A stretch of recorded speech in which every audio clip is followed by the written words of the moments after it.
Okay, we are live officially. Thank you everybody for being here.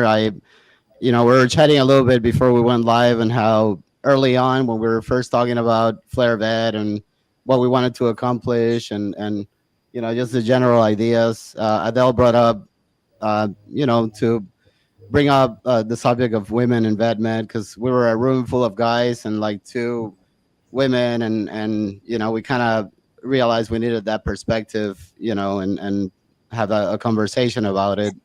That was months ago, probably like December, January, something like that.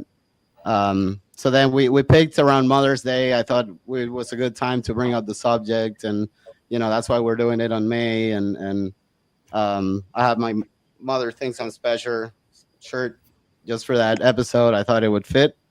But anyway, I don't want to talk a lot today. I would just want to listen and learn from Adele and Suzanne, because after Adele mentioned the subject, then Suzanne kind of rounded up the topics, and between the two, I know we're gonna have an awesome conversation. So I'm just gonna say thank you to all the guests, and I want to thank them, Megan, Marie, Jessica, Sammy, Stacy, and Sharon.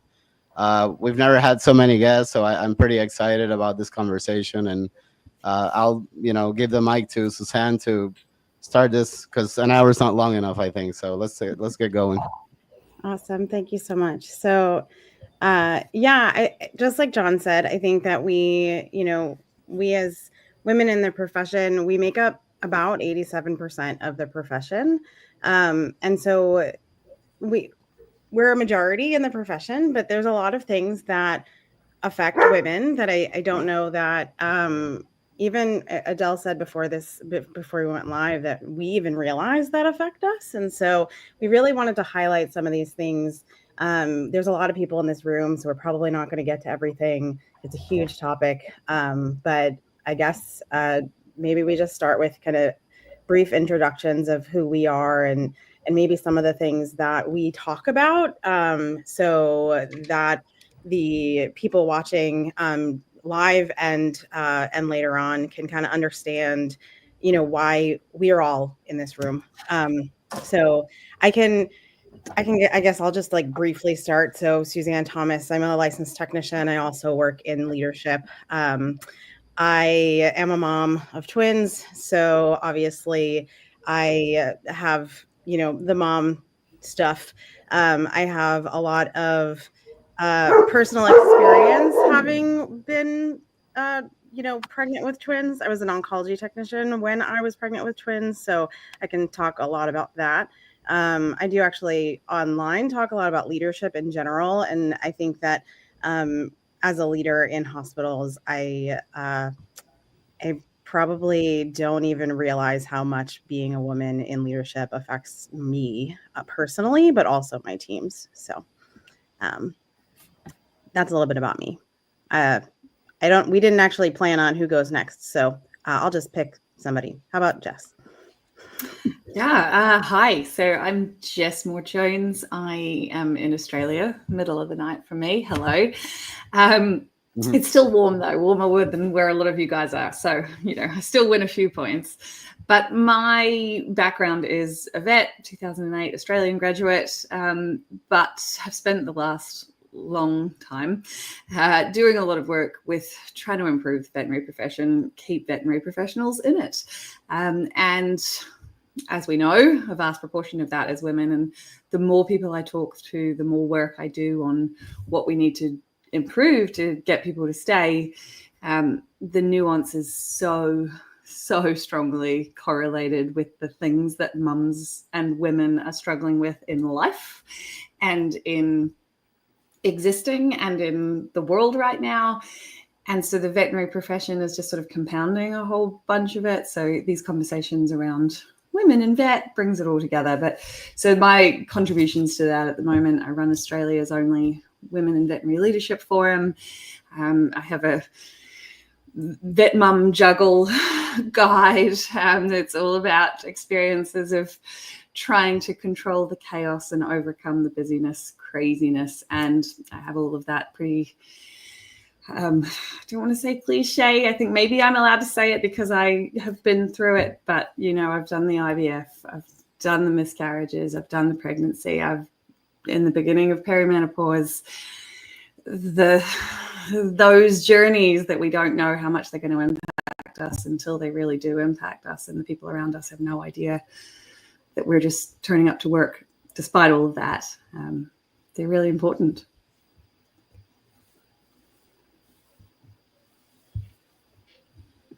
Right. That's it for me. Yes, sorry. There was a bit of an awkward pause there, wasn't there? I think you're distracted by Mark changing the backgrounds. Thanks, Mark. Yeah.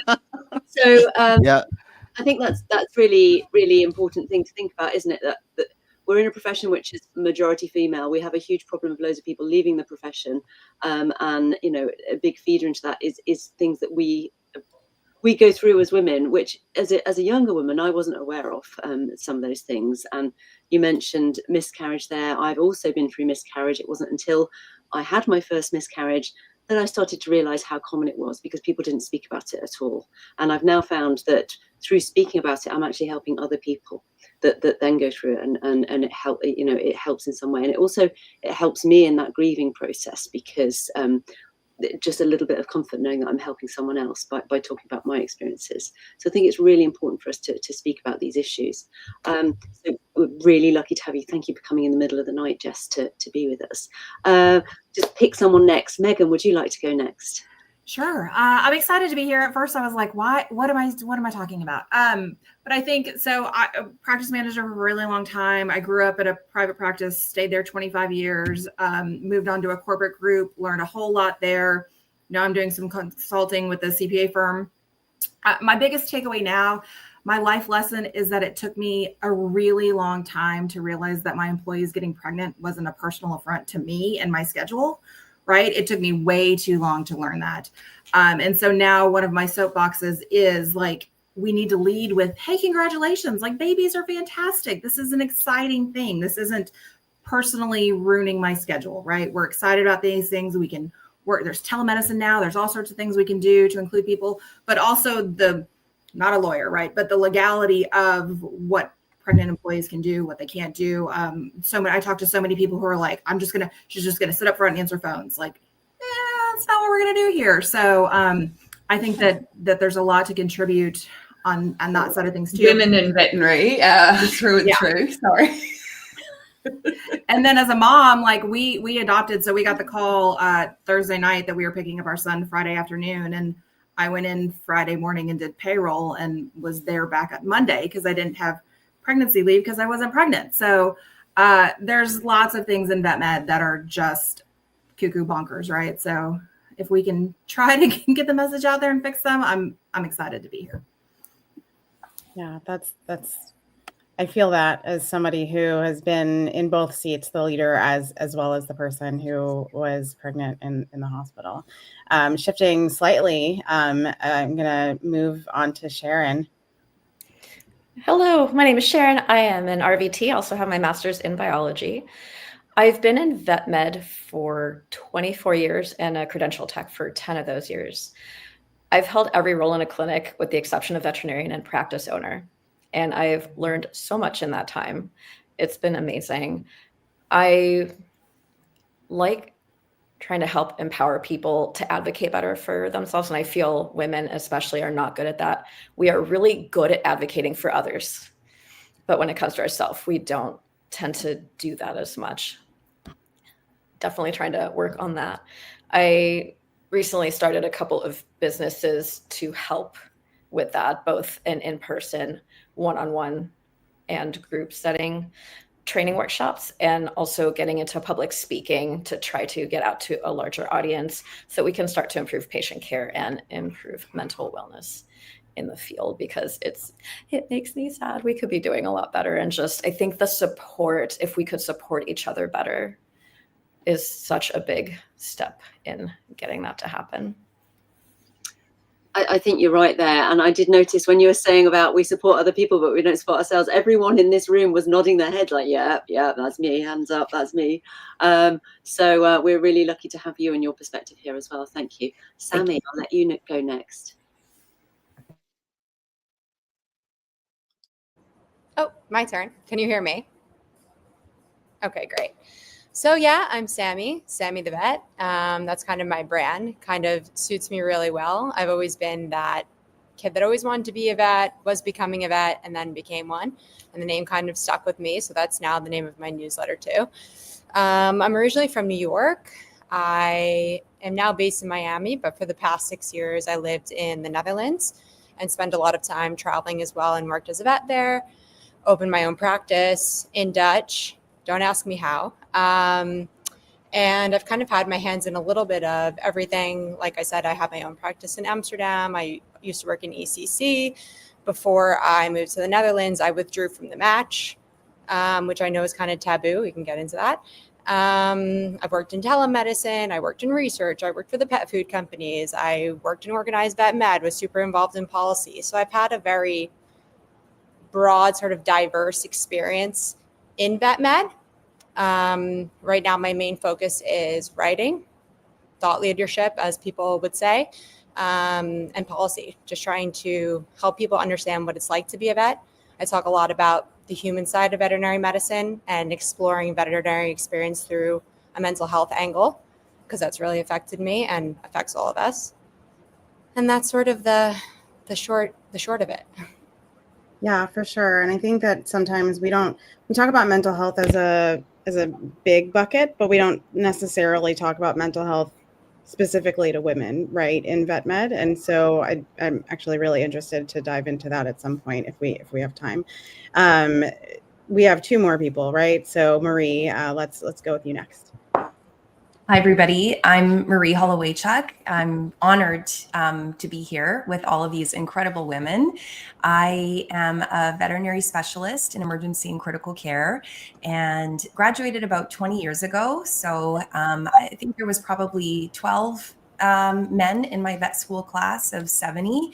And I think that was pretty much the point where, we've kind of stayed at max for a lot of us.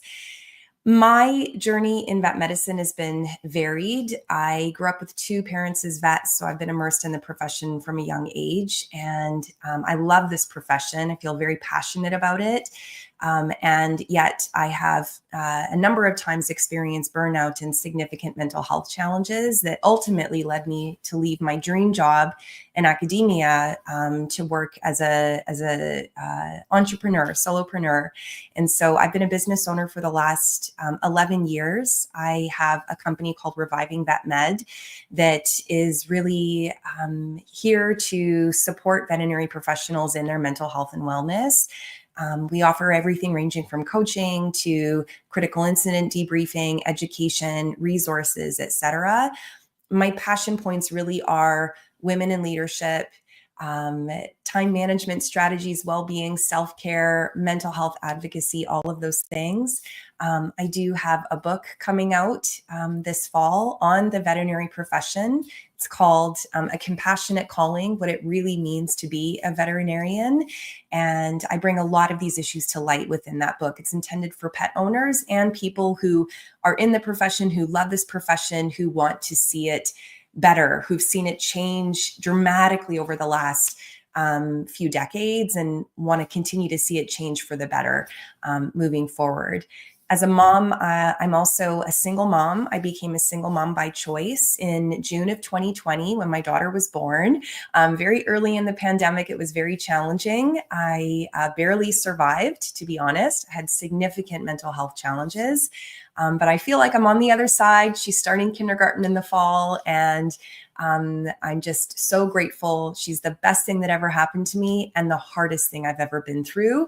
I say that moving into perimenopause because I think that will be another significant challenge. So right there with all of you ladies as well. Thanks for having me.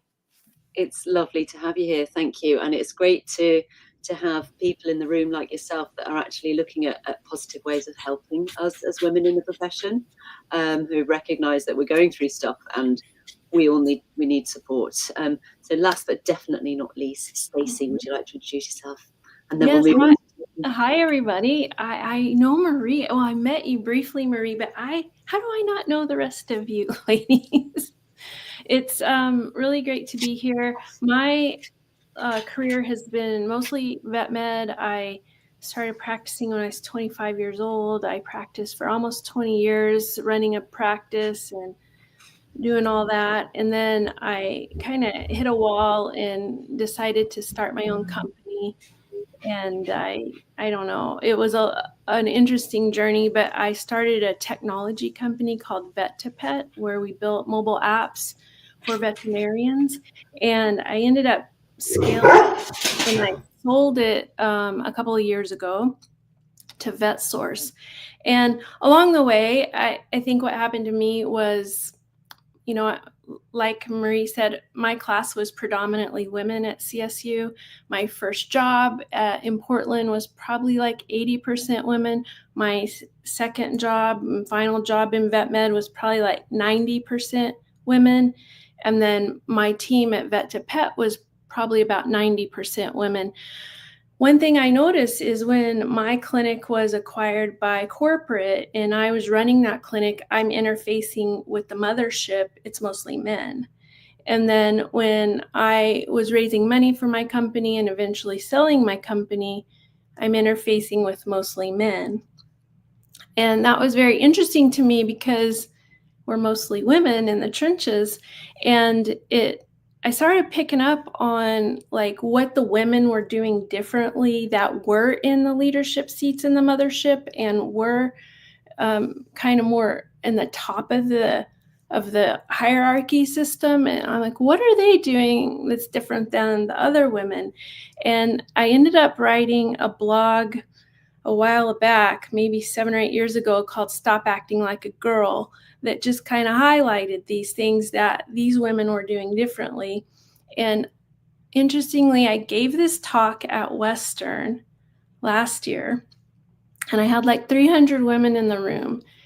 And I was so surprised they picked up the talk, you guys, because they don't really like to talk about stuff like this. But there was so much energy in this room, like crying and sharing. And like, I realized I really struck a chord. Like, this is a real deal. Women are struggling with a lot of these issues that were basically placed on us from generations before. And so I ended up kind of leaving there feeling inspired to write the book. So I wrote the book, and that's on Amazon. And currently what I'm doing as a side hustle is I started a podcast called Everyday Wonder Women, because what I realized is that every single woman has an amazing story. It's just whether or not you're fortunate enough to know what that story is. And so that's what I've been up to lately. That's awesome. Thank you so much for sharing. I don't know if anybody noticed, but Dr. Megan Sprinkle joined the room. So you are a little bit late, which is totally fine, but you missed the whole introduction thing. So we're just going to have to introduce you. So if you don't mind, just take a few minutes or a few seconds to just let everybody know who you are, what you're about, and what you talk about on the interwebs, you know, what you have to offer us here as women. Sure, thank you. Yes, I apologize. I am late. I actually was interviewing someone for my podcast too. So I always love hearing about fellow podcasters. So Kimba Marshall, another fellow Wonder Woman, I feel in our profession. So yes, podcast is definitely a big part of what brings me a lot of joy every day. But I'm a veterinarian. I am a boarded veterinary nutritionist. And Jesse, I see your little one too. I'm very much in the throes of motherhood. I have an 8-month-old. So I'm in that stage for anybody who knows that stage. So that's a big part of what I feel like I am right now. So wife, mother, veterinarian, podcaster.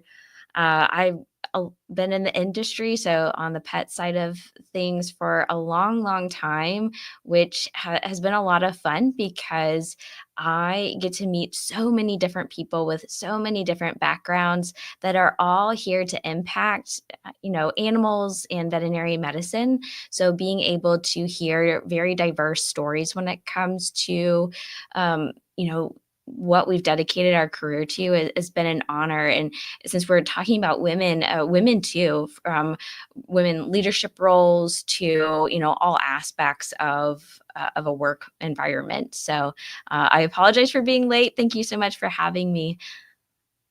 No worries at all. I was just playing with you. So our kind of theme here is been belonging and visibility in a female majority profession, right? It's kind of what we kind of landed on as far as what we were going to try to focus on. And so a lot of the themes that we've already sort of talked about in just the introductions is talking about being in this majority female, but us all still kind of feeling this invisibility, right? And so I don't know if there's anyone who has like something on their heart that really that you feel strongly, or if anybody wants to come off a mute and start kind of just talking about that. But is there anyone who has anything that after hearing those introductions that like you feel like a burning, that you have something that you really want to start with? I think we touched on things affecting mental health as well. So Yeah. FlareVet, we're really, really interested in supporting mental health, in the veterinary profession. So let's talk about something that affects our mental health from a woman's perspective. Good point. Who would like to jump in? Megan, you started talking about pregnancy. So do you want to start with that? Because that's a big one, isn't it? Yes, I think motherhood in general is a big one. Sorry, Megan. I meant Oh, Megan. I'm sorry. Sorry. Two Megans. Sure. I think that so much of the demographic, right? We hire these young vets. They were starting their lives. Part of their life goals, plans is to get pregnant. And that's so important. And I think that we just have to learn to embrace it and support it as well as we can. That's a hard one, right? It's a hard one when you're up against the schedule. It's a hard one when you're up against lack of vets. It's a hard one when you just can't see through the other side of the next 9, 12, you want 6 months off, all of those things. So I think that just reflecting on ourselves, like how would we want the news? We don't want to be nervous also to tell our boss or whoever it is that we need to tell, hey, I'm pregnant, I got to go. And to make, I think on the flip side of that is to be a mother and a professional and to be able to come back and have a work-life balance is so important. And to be supported in a way of like, I'm brain dead because I can't sleep, or I'm leaking because I'm nursing, or I need to pump, not in a bathroom. These are huge obstacles that I think the majority of the demographic face all at the same time. And just being kind, right? That just goes so far. I know that that's not like a super unique answer, but I think just embracing and accepting and celebrating these huge milestones will really go a long way for bonding the people, the mothers. I want to come back to a lovely environment, right? And if you're supportive of me, I'm going to come back to you.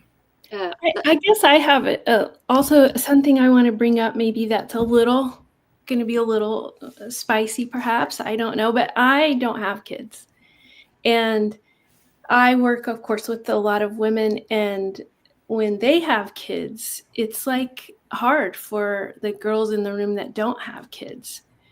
And I think that's something that also needs to be talked about, because like one of my girlfriends, she was, 9 months pregnant, 8 months pregnant, and we were sharing the night shift. It was 5 nights on, 5 nights off. 2 nights on, 2 nights off, and we were doing the same shift.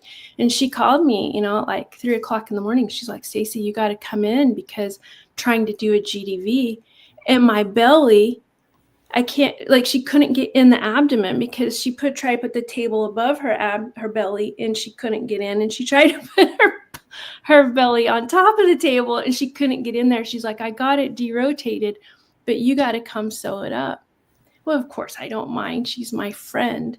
But I think, too, when the kids are sick and you're not feeling well and all that, it does fall a little bit on the other people on the team. And I realized that being pregnant is biology. Like, that's gonna happen. Babies are wonderful.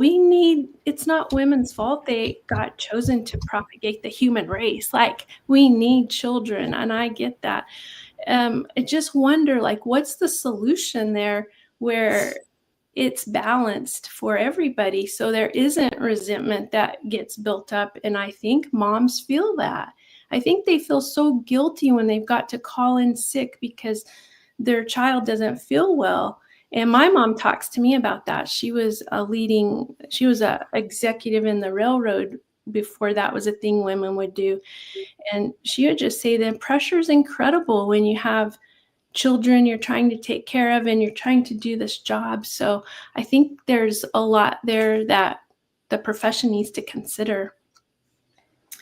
Yeah, I see that a lot. I work with a lot of leaders particularly, but anyone in the veterinary profession who are mums and those who aren't, who are kind of like, hang on, wait, it's all great to see you offer flexibility for mums, but who picks up the slack now? Mm-hmm. And nobody is not wanting mums to be mums, but equally it does end up feeling like it's almost a punishment for not being that person. So one of the big pieces that I'm really passionate about is removing a lot of the terms around flexibility for parents and making it flexibility. We are a flexible workplace. If you want to finish early on a Thursday because you play roller derby, that's as valid as I need to leave at 3 p.m. to do the school run. If you want someone to, work every second week alternating with you so that you can go and volunteer somewhere, that is flexibility. If you're a young person and you want a year off and us to hold your job for you and you can walk back into it because you want to go and explore the world. So for me, a huge part of it should be leaders stepping up and going, if we want to remove the stigma from mums and we want to be flexible, we need to have real conversations with everybody around what does flexibility mean to you so that we can offer that? What would you like from us? Not what can we do to make up for the fact that we have to be flexible for mums because that's legal. I love that. That's so smart. It's so brilliant. That's exactly how it should be, Jess. I think that's so brilliant.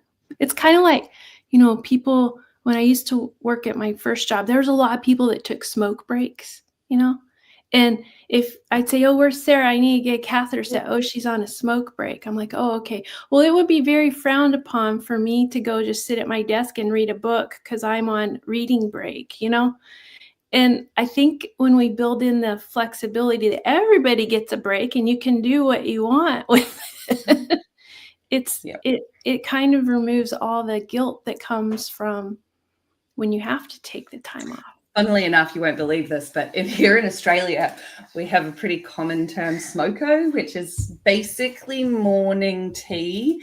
If you're out on a farm, it's like if you're out way what you kind of have smoko for your break. And that evolved because people used to need to go for a smoke, and then they actually had to legally make everybody entitled to a break at the same time. So, it can be done when you're catering for blokes who smoke back in the day on the farm. Why can't we do the same in this generation? I love those suggestions, and that sort of level playing field for everyone removes the stigma and removes the guilt, and that's great, and that's something that leaders can really take a bite of. We've had a question come in from Morgan Feldman. For those of you who have taken time off for either maternity leave or other reasons, how did you manage to get back into clinical practice? And I know, because I see this repeatedly, that that when people take time off, particularly for long periods of sick leave or for maternity leave, that they are so nervous about coming back because they think they've forgotten everything and they'll be useless, that they don't come back. So how do we deal with that? Yeah, I can take this one. So a few years ago, I burned out. At that time, I was living in the Netherlands. And in the Netherlands, unlike the US, burnout is considered a diagnosable medical condition. You receive social, societal support for it. You go to a special thing called an Arbo Arts, which is like a work doctor. There's a whole formal process. You can get paid to recover for up to 2 years, your full salary. It's a whole thing.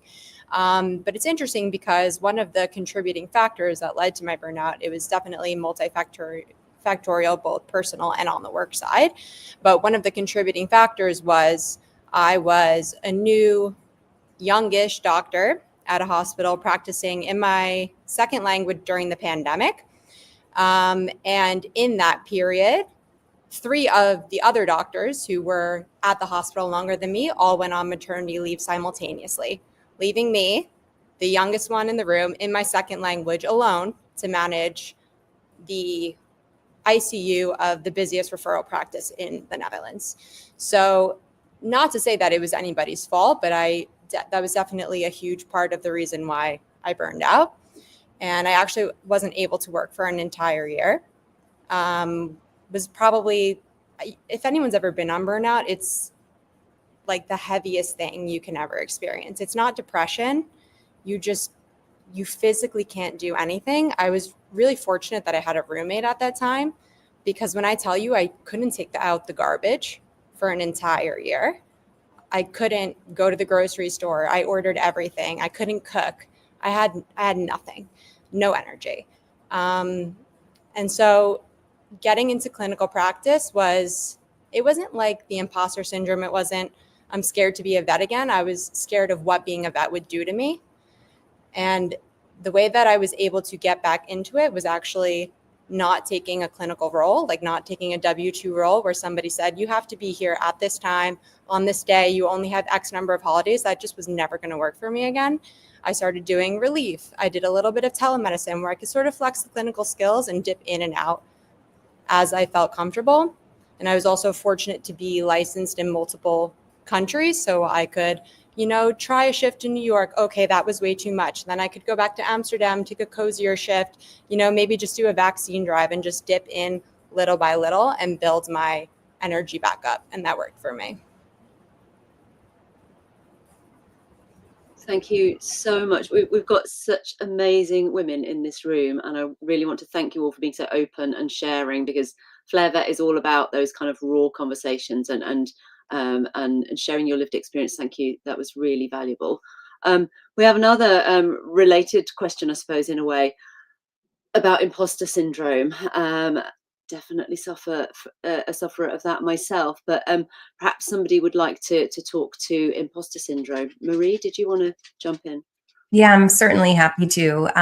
So, imposter syndrome is one of those things that when we first started talking about it decades ago, the first people to publish it believed it only occurred in women. And we know from years of experience since then that it does impact everyone, men and women alike. But there do appear to be certain populations that women are more particularly affected. And that has been shown in the veterinary research studies that have been done looking at imposter syndrome.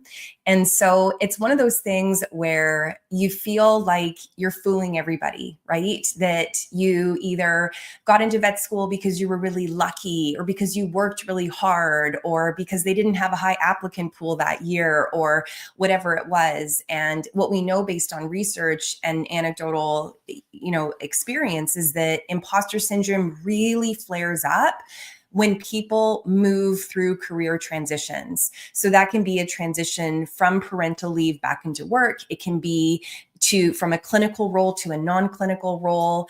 When I think about the many experiences I've had with imposter syndrome in my career, I felt it getting into vet school. Both my parents were vets, and I thought, well, they only let me in because they had to, because my parents are alumni here.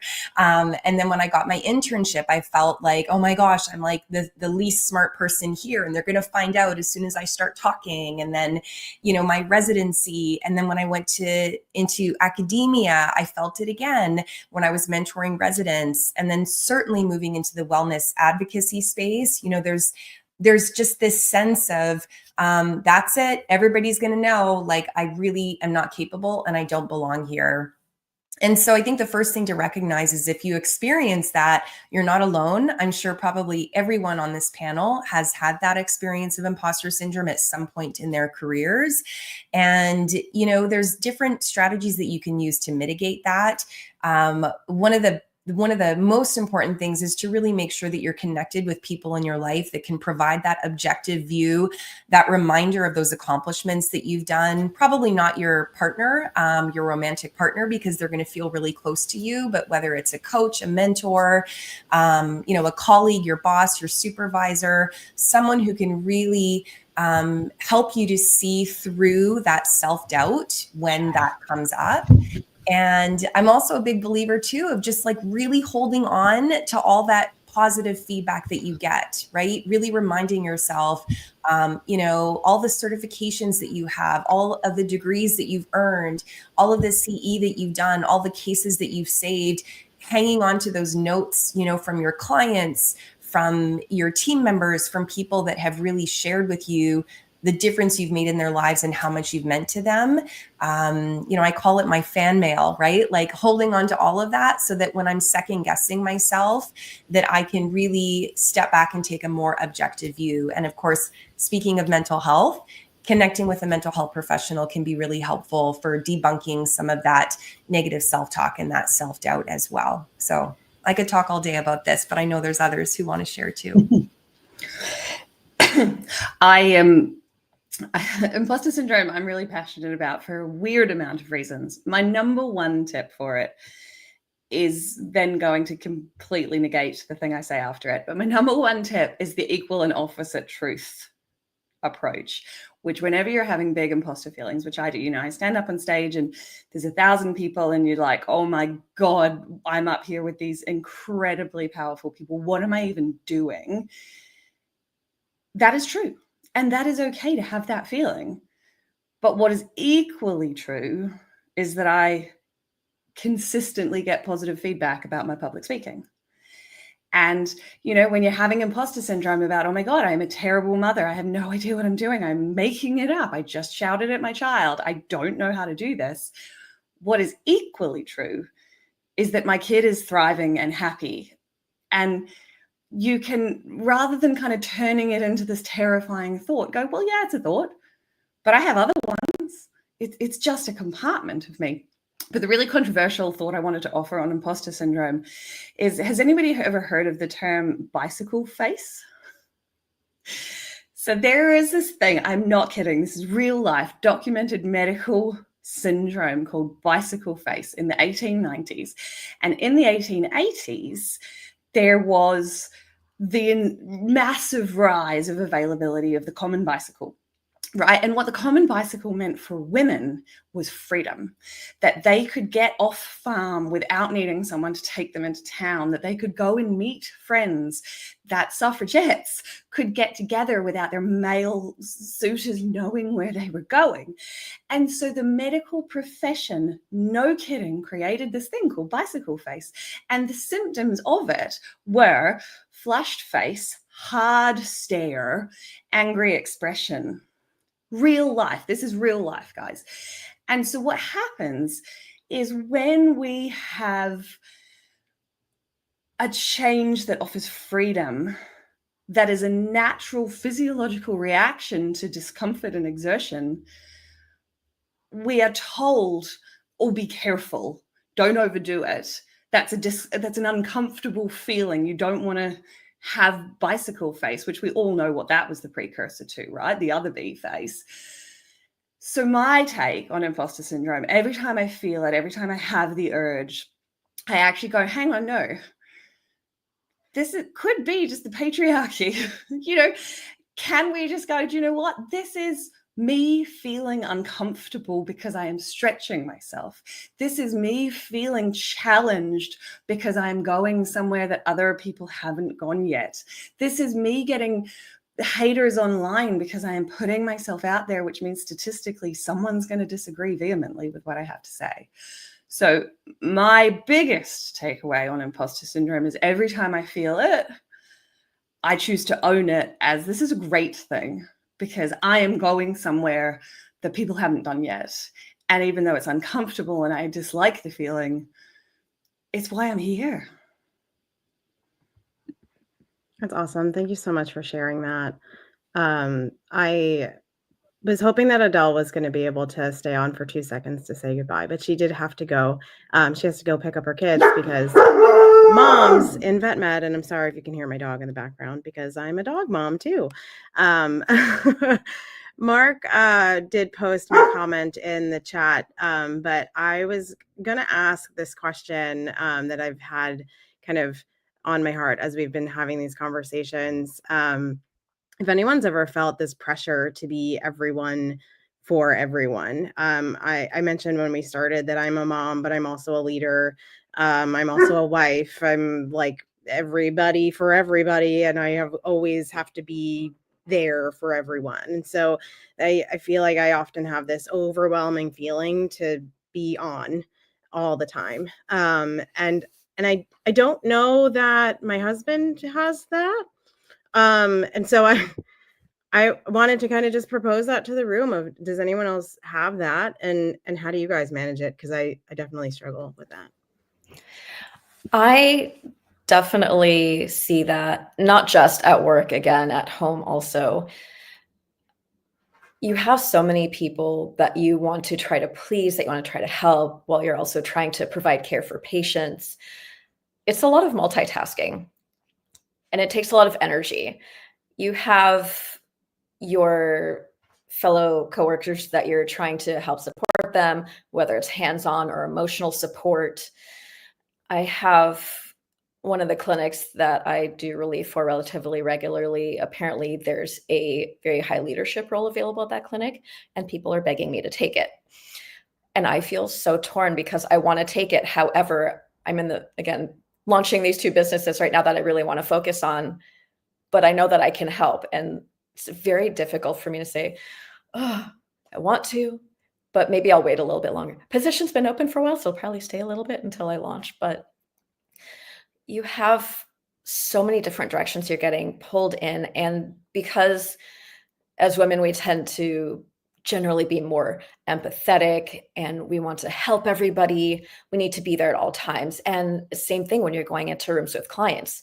You have your cute puppy appointment, then you have followed by euthanasia, followed by something more upbeat. And I've found myself, and it was really interesting the first time I noticed it, I would go in a room, I would have the appropriate face on and emotion in that room. The second I close the door is just this big drain. And then I go back in the room where my coworkers are, and I'm known as the upbeat, positive one. So I'm like, hey, we're all back. We're back in business. So it's very interesting, the amount of emotions that we go through in order to help make sure everybody else has what they need in the way that is good for them. That's what I've got on that one. Yeah, I appreciate that. Marie, we have a little private chat going on over here, and Marie just mentioned masking and emotional labor. Do you mind expanding on that?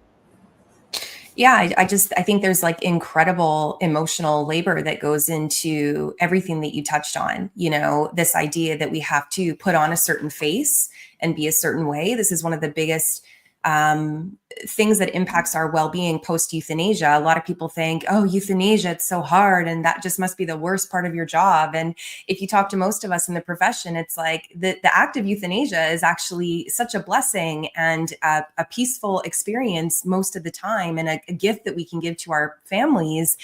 It's everything that goes into that euthanasia process and making it a good experience, right? Putting on that happy face, or the emotional, maybe not showing your true emotions if you've really got a lot of emotions tied to the case, or then going into your happy puppy appointment and having to like be upbeat when you just said goodbye to a pet you've been caring for 16 years.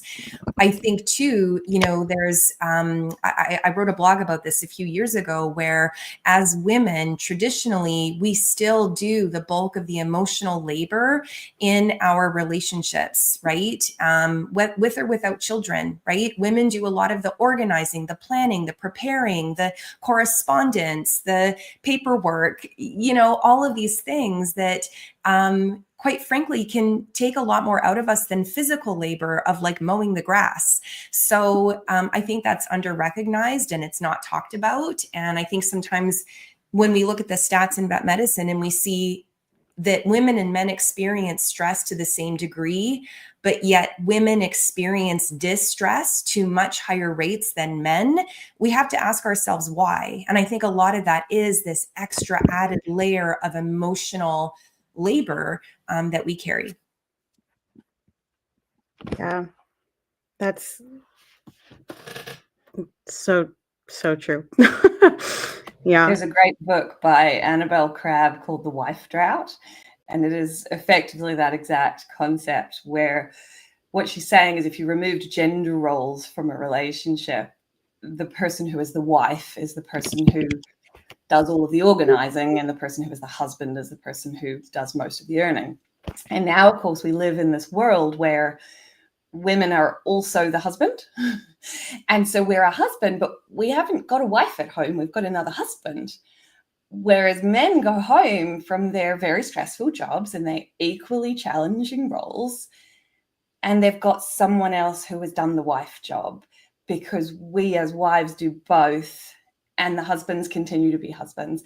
And again, like, that's not a gendered thing. I'm a big believer that a huge part of the answer, and Annabelle Crabb says this, is it's not about women stepping up or hating on men. It's that men want to do more at home, but society tells them that that's abnormal. And so if we're really going to improve genuine gender equality, it's not just get women into the workplace, it's get men out. Give them societal norms of being allowed to take the same amount of parental leave so they don't have either the learned helplessness that comes with only getting a couple of days off, but also the societal stigma around hiring women. If you could equally share that of anybody that could be eventually of childbearing age, it would, you know, it balances out. So I think that a huge part of the things that affect women isn't an issue that men don't want to be part of solving, is that we're not giving either of the genders the opportunities to make the choices that work for them. I would just like to add, from a personal perspective, I feel like I was rocking it, right? I had 50 staff, 12 doctors. I could fix the toilet. I could calm down the client. I could do all the things.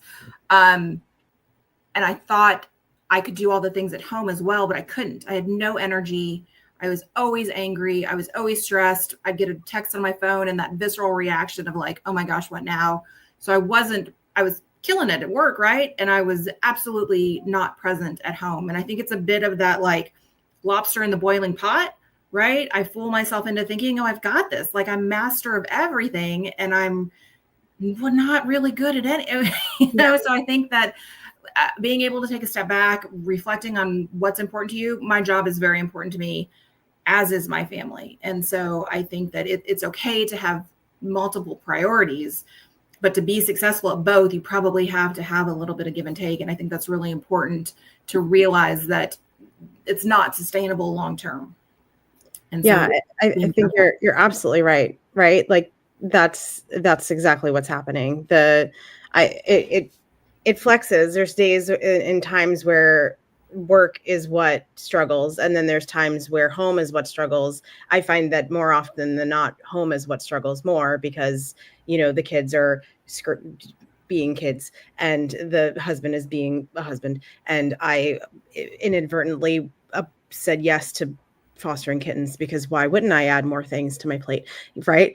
And so, right, it's trying to figure out where does that priority lie, and also asking for help. I think that we don't do that enough, right? Like, keep adding more things to my plate, and then forget that sometimes I have to say no, and sometimes I have to say like, hey, husband, I'm at 0% right now, so tapping out, you need to tap in. Absolutely. Well, we're not very good at saying no, are we? I'm not. I think we got to get better at that. For sure. So there is a question, but it's only half the question. What's happening with this question thing? I was reading about communication styles in VetMed, expert versus partner, and how women tend to be much more partnership focused overall. This is good because it's better for the VCPR and ultimately the health of the animal patients, but does it feel more draining? Does a partnership versus expert focus approach feel draining? Definitely. It's definitely more labor intensive, right? I mean, when you show up to prioritize the relationship, the comfort of everyone around you, to ensure that everyone's on the same page and everyone's comfortable with the path forward, that there is that everybody feels empowered and like they're a part of, or they have sort of authority in the conversation, that's definitely much more intensive, energy intensive, rather than being the sort of expert, authoritative, hierarchical, position that says this is how it is, this is what we're going to do. But as Greg says also in the question, it's definitely way better for VetMed to partner with the client and to partner with them so that they feel empowered and like they had a say in the path forward. Yeah. Yeah, I agree. I mean, I think that it can be, I mean, just like what we were just saying a few minutes ago, right? Like, just in general, like taking on all of that can be draining, right? And, For sure. but It's hard not to bring it home. Yeah.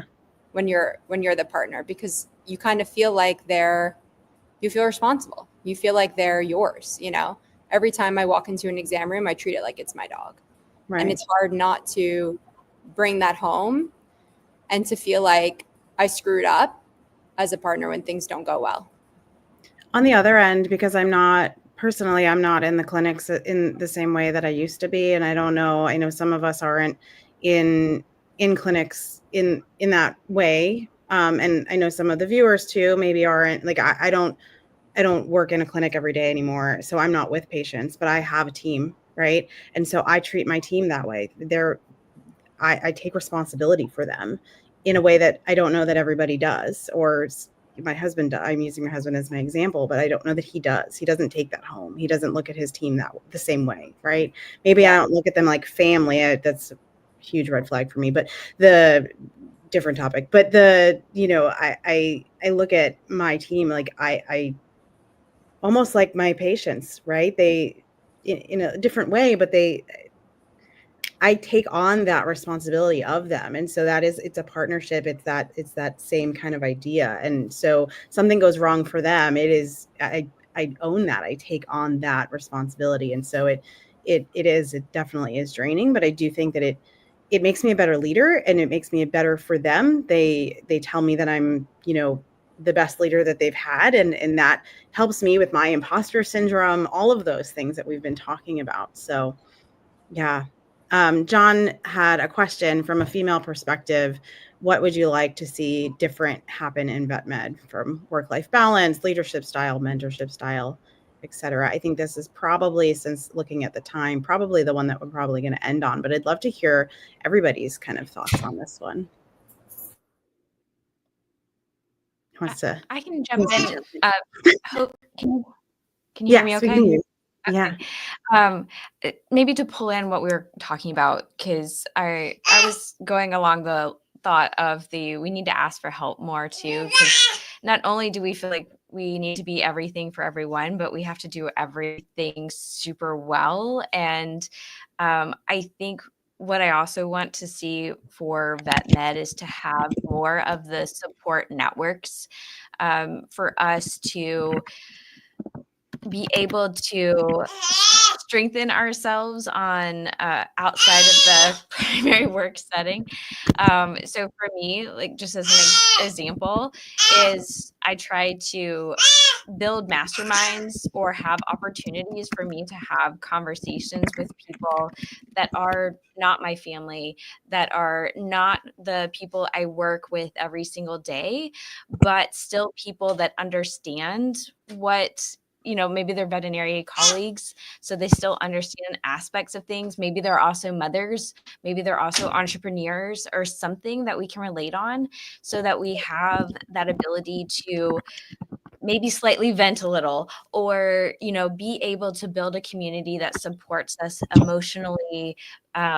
I think is so important, and I would love to see that grow more and more inside of veterinary medicine, is those opportunities, the encouragement, the acknowledgement, anything that comes from building that support system. And again, I think a lot of it, it's going to be intentional, because it's not the people that we're constantly around with every day that I think we need to be able to have those conversations with, like this right now. None of us, I think, work together, but we all have some connection by our passion around women empowerment and veterinary medicine.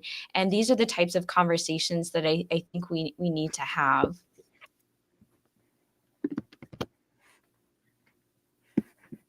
Absolutely. I'll dovetail off of what Megan said so eloquently and just, enunciate that these conversations need to include more discussions about mental health, about perimenopause and menopause, about women not being in leadership roles, all of these things that we, for some reason, feel reluctant to talk about, or that there's still stigma associated with them, specifically around mental health, for example. It still feels, we're not all, where the Dutch have landed in these wonderful offerings that they have. I think, here in Canada, we're lucky to be close to that, but we still need to talk about it more in vet medicine. I mean, the research is clear that mental health stigma is pervasive, even among students. You would think that these newer generations wouldn't experience that, but there's a culture embedded in our profession that we must power through, men or women in the profession. And we know that women are particularly impacted by mental health challenges like depression and anxiety. And so we really need to have more conversations about our true experiences and challenges, and how those intersect with all of these situations that are unique to women, whether it's, pregnancy, menopause, etc. That's what I would like to see. Awesome. For me, I really would love to see if we can take the emotion and empathy that we show for our patients and give that to people on our teams as well, and our clients. Because as much as it might be hard to admit, sometimes clients are part of the veterinary team as well.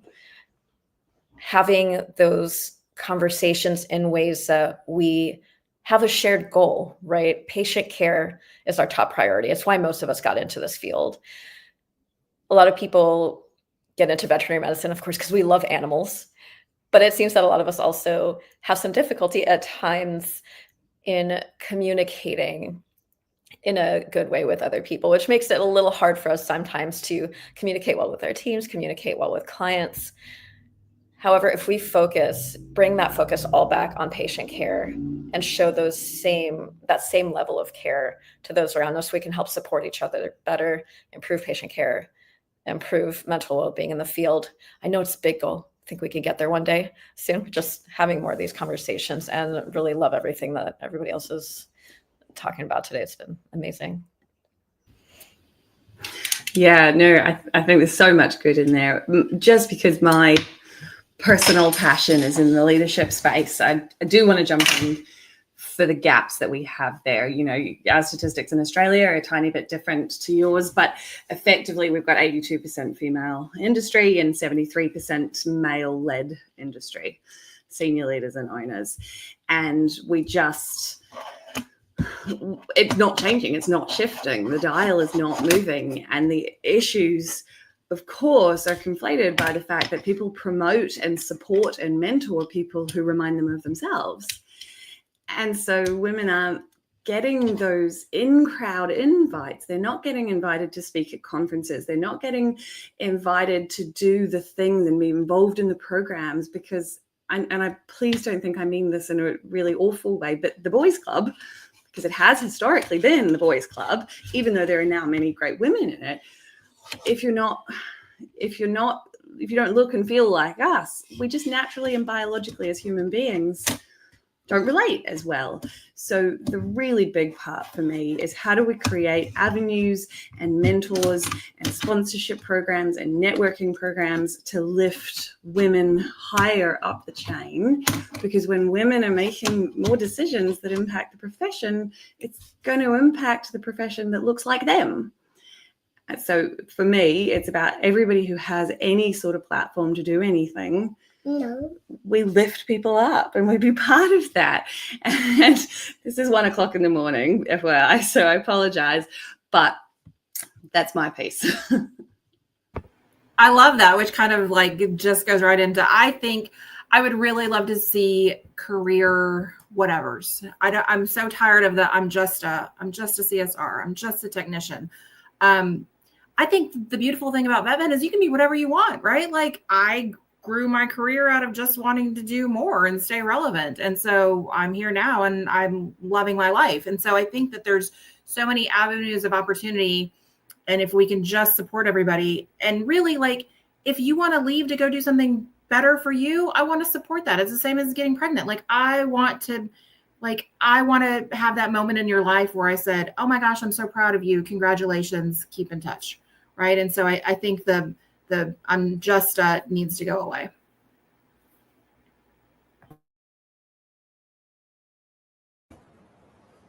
Yeah, and I'd say another thing I would love to see sort of evolve in veterinary medicine as well is something we already touched on, which is flexibility. I think you have definitely more and more people that are kind of catching on to, hey, this isn't a great lifestyle and I work really hard and I deserve a better life. And so people are kind of stepping away from the traditional clinical model and starting their own businesses, going into, leadership, other things, and just trying to explore something that's a bit more balanced. But hey, wouldn't it be nice if we could also just be in the clinic and have some balance and flexibility, and for it to be normal to work 2 days a week, for actually there to be paid maternity leave, to have pregnancy leave, to have paternal leave, to have grandparents leave, to have leave when your pet dies, to have some sort of flexibility that, hey, yeah, I actually, I can't work on Wednesdays because I'm also a marathon runner, and for that to be normal and for people to build contracts and flexibility within those contracts that they can live a fulfilling life. And that's a life that's not just centered on work in the clinic 5 days a week. Good luck. I hope you don't burn out,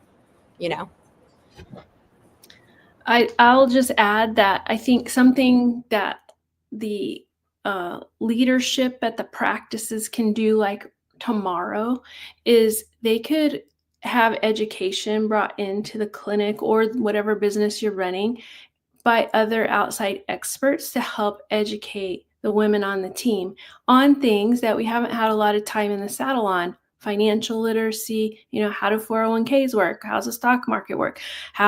What financial things do I need to have in place for myself, for my security?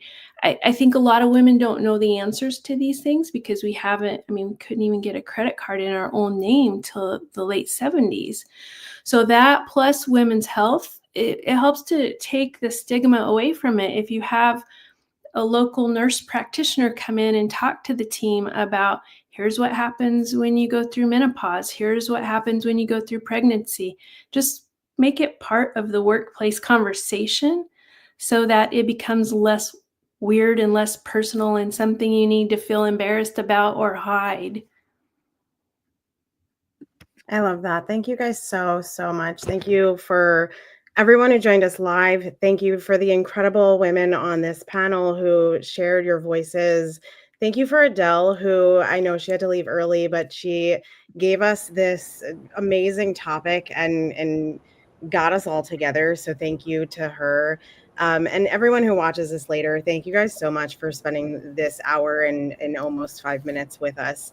These conversations matter, and honestly, they're just the beginning. So you guys can all follow FlareVet on YouTube, Instagram, and LinkedIn for more real talk, honest conversations, all that honestly VetMed truly needs. So thank you all so very much for joining today, and hopefully we all see you online. Thanks, guys. Thank you.